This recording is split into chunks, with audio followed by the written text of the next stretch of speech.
Hello if you're new, and welcome back if you're old.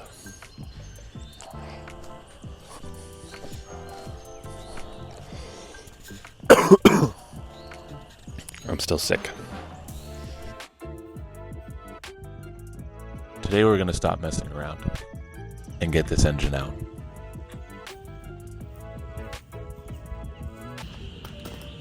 Either you lost a bet, or you also have a half-pulled Scion TC engine in your garage.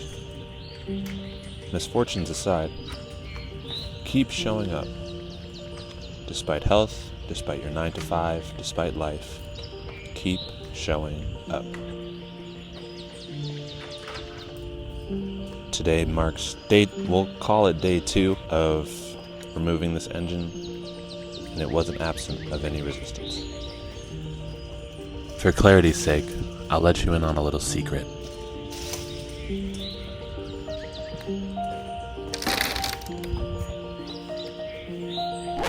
It's March the 3rd. I, along with the vast majority of YouTube viewers, have been watching the life of Riza, diligently taking notes in hopes that one day my videos may be as captivating as hers are. In her video, she mentions the real battle is forcing yourself to go against this thing called resistance. I feel like no matter what your end goal or life goal is, there's no end of resistance or struggle. For the past 2 weeks or so, since my last video, I've been fighting myself and losing. While my favorite creators provide the fire to make new content, my anxious brain conveniently provides the fire extinguisher. Mr. Krabs, what do we do? Here, use this! Once upon a time, I was a photographer, and it came so naturally, but this filming yourself stuff is quite frankly borderline masochistic. Are they going to watch? Who's going to care? Is this car interesting enough? Am I interesting enough? The self-doubt has been eating me alive.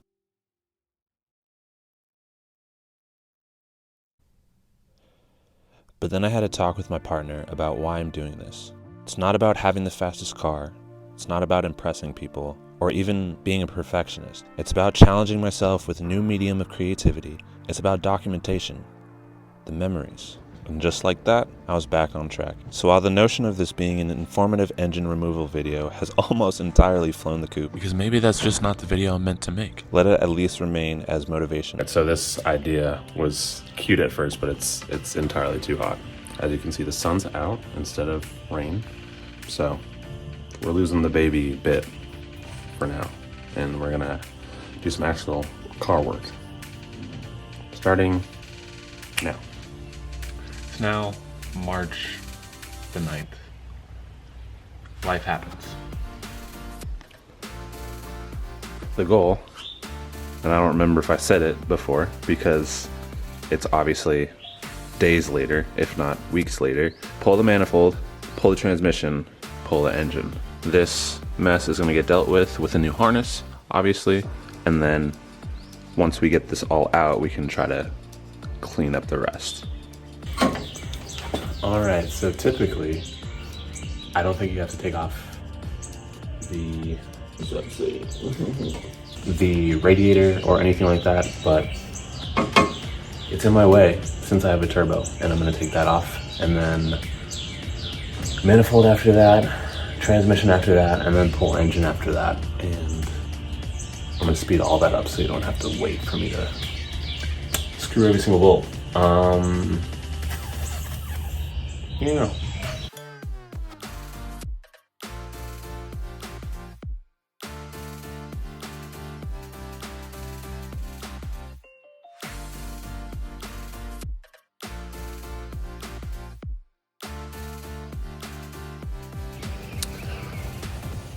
So I've decided after much deliberation, honestly not that much deliberation, I'm cutting this off. I don't care. A million times over, I don't care. I'm gonna figure it out later. Cutting this off, pulling this out. I already have the transmission dropped over here, which is great. Once the transmission gets pulled off, I can then pull the engine straight up and out. but mainly this thing. Oh, this thing.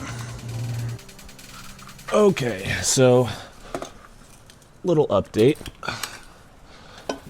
Thought I would have to cut this off. I attempted to cut this off and couldn't. And then I figured out how to get it off, and I had to cut a bolt that was attached to the back of the turbo housing. And so now I have a shredded bolt in the turbo housing. We won't talk about my late blooming genius, but I got it off. And whoever decided that it was a good idea to put something at this sort of angle. So look at this. You would have to put a bolt through there. But guess what it runs into? A pipe. Why would you do that? Why would you do that? So I'm going to replace this entire pipe. Going to have to do some sort of custom V-band situation. Hopefully retain the O2 sensors, and we should be good to go. But wow.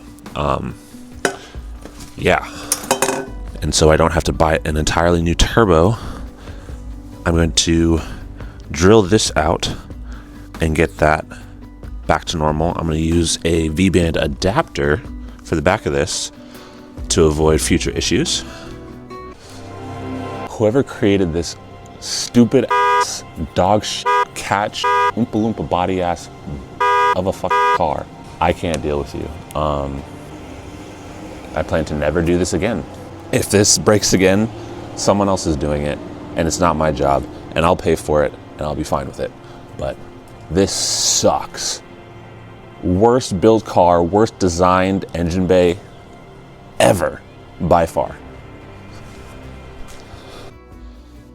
All things considered, we have the engine wrapped up with chains ready to be pulled out. There's no more turbo manifold blocking us there. This is fully free. I can't move it with one hand, unfortunately, but it's good to go. That mount is loose, no mount there, no mount in the back. It's coming straight out.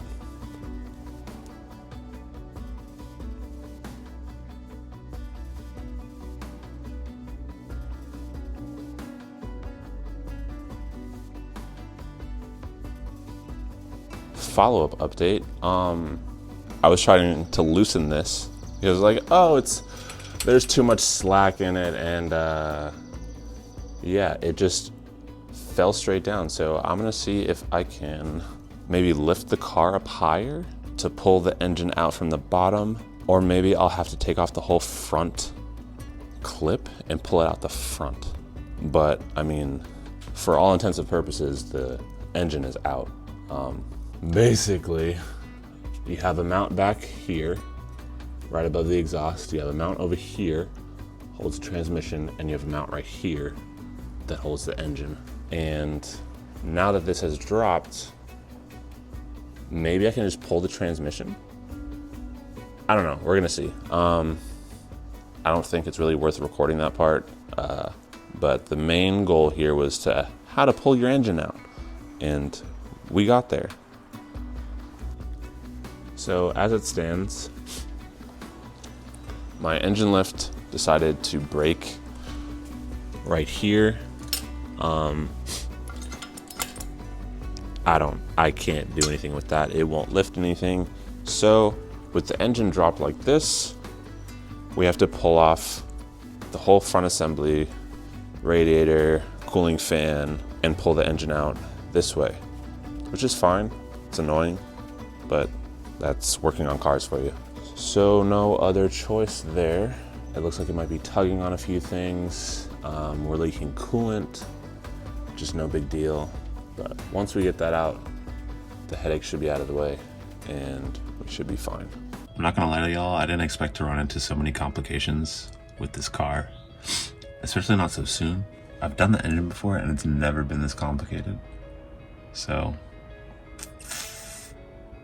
I think what it's come down to is me piecing apart the engine while it's on the ground in the engine bay and then pulling it out that way. which isn't really informative, and hopefully you never have to do it that way. So I'm not gonna bore you with recording it, but I would say we're more than halfway done with replacing the engine. It's just another hiccup, another speed bump. I think part 3 should be me piecing everything together on the new motor, taking some components from the old that are new, and then I'm gonna have to rent a engine hoist since mine broke, and then I'll be able to put the motor back in, and that should be pretty easy.